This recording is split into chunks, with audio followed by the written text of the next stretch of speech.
It's fairly easy to create a photosphere on your phone.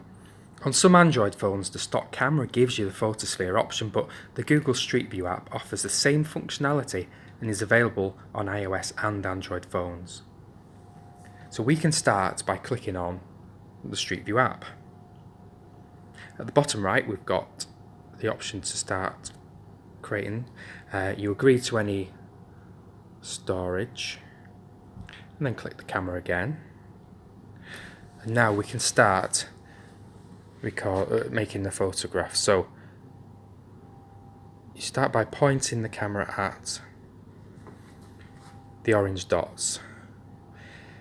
The key thing here is to try and not move the location of the camera, and we'll start off by doing a 360-degree turn.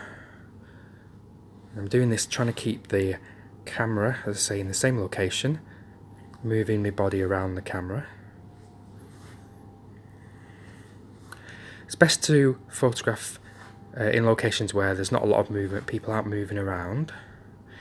And then I'm going to go up and start taking photos higher up. Again, you want to try and keep the camera in the same place, tilting it upwards. It's not the easiest thing to do, but if we do it fairly well, the software will be able to stitch the photos together quite nicely. As you can see, it does look a little bit of a mess at the moment, so we are relying on the software to finish the job. There we go.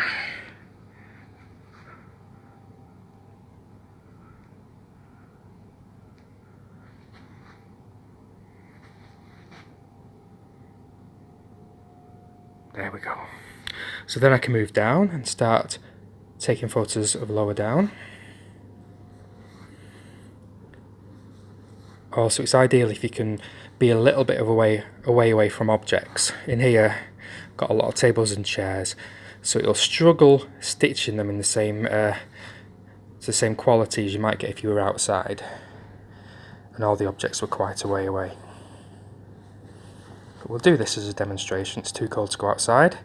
So we're happy with that, and we're going to click on the green button, and then it'll take a few moments to stitch the photos together, so I'm going to pause it while that happens.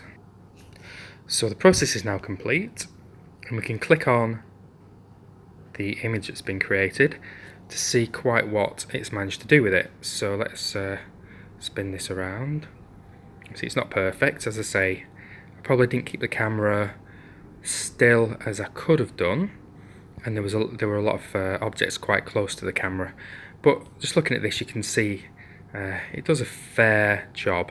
Now, it's not as high a quality as, for example, a duoptic 360 cam that we sometimes use, but as a quick way of creating a photosphere, it does a fair job.